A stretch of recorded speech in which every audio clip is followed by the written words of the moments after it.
बिहार में एनडीए की सरकार बन चुकी है। राज्य में बीजेपी और मजबूती के साथ वापस आई है। जो बीजेपी कभी सहयोगी पार्टी की तरह राज्य में थी, अब वो 2020 में एनडीए में बड़े भाई की भूमिका में है। ऐसे में नीतीश कुमार की पार्टी जेडीयू के सामने चुनौतियां भी हैं। खुद मुख्यमंत्री नीतीश कुमार ने भले ही एक बार फिर राज्य की कमान संभाल ली है, लेकिन ये कहना गलत नहीं होगा कि बीजेपी का इसमें अहम रोल है। 74 सीटों पर जीत दर्ज करके बीजेपी ने ये बता दिया कि मोदी की लहर देश में ही नहीं बल्कि राज्य में भी कायम है। ऐसे में नीतीश कुमार के सामने भी चुनौतियां कम नहीं हैं। प्रदेश का विकास, बेरोजगारी और शराबबंदी पर वोट मांगने वाले नीतीश कुमार आगे आने वाली चुनौतियों का सामना कैसे करते हैं। भले ही इस बार एंटी इनकम्बेंसी की लहर के बावजूद एक बार फिर बिहार का नेतृत्व करने के लिए नीतीश को आगे किया गया हो, लेकिन क्या नीतीश अपनी साख बचाने में कामयाब हो पाएंगे? इससे भी बड़ी बात जो नीतीश कुमार के सामने चुनौती के रूप में मुंह बाए खड़ी है, वो ये कि क्या बीजेपी, हम और विकासशील इंसान पार्टी के साथ सरकार चलाते हुए नीतीश कुमार आपसी एकता को बरकरार रख पाएंगे? साथ ही क्या विपक्ष के उन मुद्दों का जवाब दे पाएंगे जो चुनाव के दौरान हावी रहा है? चुनाव के दौरान रोजगार और नौकरियों के वादे ने आम जनता को आकर्षित किया और वोटों के समीकरण को प्रभावित किया। क्या नीतीश उन वादों पर खरे उतर पाएंगे? बिहार में सरकार का गठन हो गया है। मुख्यमंत्री नीतीश कुमार के अलावा कुल 14 मंत्रियों ने सोमवार को शपथ ली, जिसमें बीजेपी कोटे से सबसे ज्यादा 7 मंत्री बनाए गए हैं। विशेषज्ञों की माने तो नीतीश के मंत्रिमंडल से बीजेपी का असली बिहार प्लान क्या है उसे समझते हैं। जी हां, मंत्रिमंडल के जरिए बीजेपी ने बिहार में अपने सियासी भविष्य को और मजबूत करने और बिना बैसाखी के 2025 की विधानसभा चुनाव की जंग को फतह करने की दिशा में आगे बढ़ने की कोशिश की है। बीजेपी ने बिहार में जेडीयू से बड़ी पार्टी होने के बाद भी मुख्यमंत्री की कुर्सी नीतीश कुमार को सौंप दी है, लेकिन उत्तर प्रदेश की तर्ज पर बिहार में अपने 2 डिप्टी सीएम बनाने में सफल रही है। साथ ही क्षेत्रीय और सामाजिक समीकरण साधने के लिए पुराने और जमीन से जुड़े नेताओं को कैबिनेट में खास अहमियत दी है। राजनीतिक जानकारों की माने तो बीजेपी काफी लंबे समय से बिहार में अपने दम पर पार्टी को उठाना चाहती है। ऐसे में नीतीश कुमार की लंबी छत्र छाया के आगे निकलकर और उनके करीबी सुशील मोदी को डिप्टी सीएम पद न देकर स्थानीय नेताओं को इस बार तरजीह दी है, जिसे पार्टी को अपने दम पर मजबूत करने की कोशिश की रणनीति के तौर पर देखा जा रहा है।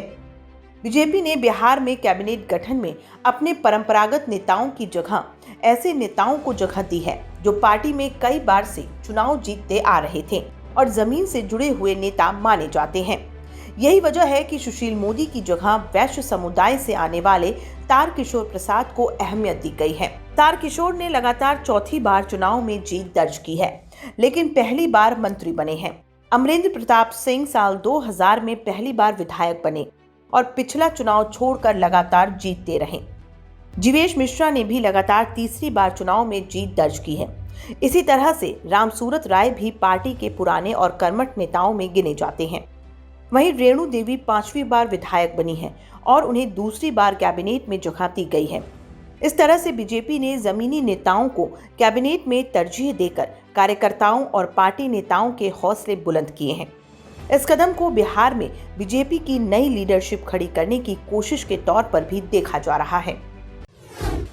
दिल्ली में कोरोना का कहर दिन ब दिन बढ़ता जा रहा है, जिसे देखते हुए दिल्ली सरकार ने शादियों में मिली छूट को वापस ले लिया है। मुख्यमंत्री अरविंद केजरीवाल ने कहा है कि पहले उन्होंने शादी समारोह में 200 लोगों तक के शामिल होने की अनुमति दी थी, जिसे अब वापस ले लिया गया है।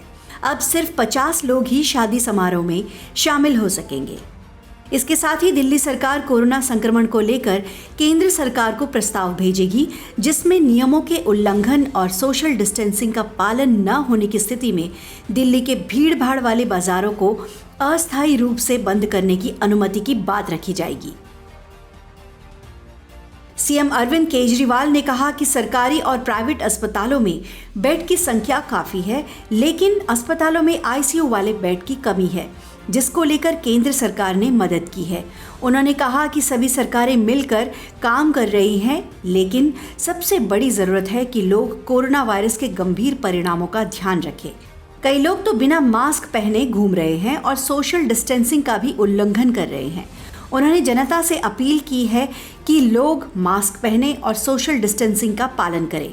गौरतलब है कि दिल्ली में पिछले 24 घंटे में 99 लोगों की मौत हुई है, जो महाराष्ट्र से ज़्यादा है। दिल्ली में कोरोना का कहर किस तरह बरपा है, इसका अंदाज़ा आप इस बात से लगा सकते हैं कि इस महीने हर घंटे 4 लोगों की मौत हो रही है। आपको बता दें कि दिल्ली में कोरोना से नवंबर में ही अब तक 1100 से ज़्यादा लोग अपनी जान गंवा चुके हैं। देश की राजधानी दिल्ली में आतंकी साजिश का पर्दाफाश हुआ है। एक बार फिर दिल्ली पुलिस की स्पेशल सेल ने आतंकियों के नापाक इरादों पर पानी फेर दिया है। जी हां, दिल्ली पुलिस की स्पेशल सेल ने जैश-ए-मोहम्मद के 2 आतंकवादियों को गिरफ्तार किया है और इनके कब्जे से हथियार सहित कई महत्वपूर्ण दस्तावेज भी बरामद किए हैं। पुलिस के मुताबिक दोनों आतंकी जम्मू कश्मीर के रहने वाले हैं और दोनों आतंकवादी दिल्ली एनसीआर को दहलाने के इरादे से यहां पर आए थे, लेकिन दिल्ली पुलिस की स्पेशल सेल को समय रहते इनके बारे में सूचना मिल गई और उन्हें दिल्ली के मिलेनियम पार्क के पास से दबोच लिया गया। इनके नाम अब्दुल लतीफ़ और मोहम्मद असलम हैं। ये दोनों जम्मू कश्मीर के पुलवामा और बारामूला इलाके के रहने वाले हैं। पुलिस को शुरुआती पूछताछ के दौरान पता चला कि ये दोनों सोशल नेटवर्क के जरिए पाकिस्तान के जैश-ए-मोहम्मद के आतंकवादियों के संपर्क में थे और उसके बाद ये लोग अपने घर से भी भाग खड़े हुए थे। इन पर आरोप है कि इन लोगों ने जम्मू कश्मीर और आसपास की कुछ आतंकी गतिविधियों में भी हिस्सा लिया था और अब इनका इरादा पाकिस्तान जाने का था। इन दोनों आतंकवादियों के पास से जो मोबाइल फ़ोन बरामद हुए हैं, उससे भी कई नए खुलासे हुए हैं। मोबाइल से जहां एक तरफ जैश सरगना मसूद अजहर का वीडियो मिला है, वहीं दूसरी तरफ इनके पाकिस्तानी आकाओं ने जो निर्देश दिया वो भी बरामद हुआ है। इस बारे में दिल्ली पुलिस की पूछताछ जारी है। हम आपको बता दें, दिल्ली में गिरफ्तार इन दोनों आतंकवादियों को दिल्ली की पटियाला हाउस कोर्ट में पेश किया गया। फिलहाल दोनों से पूछताछ जारी है।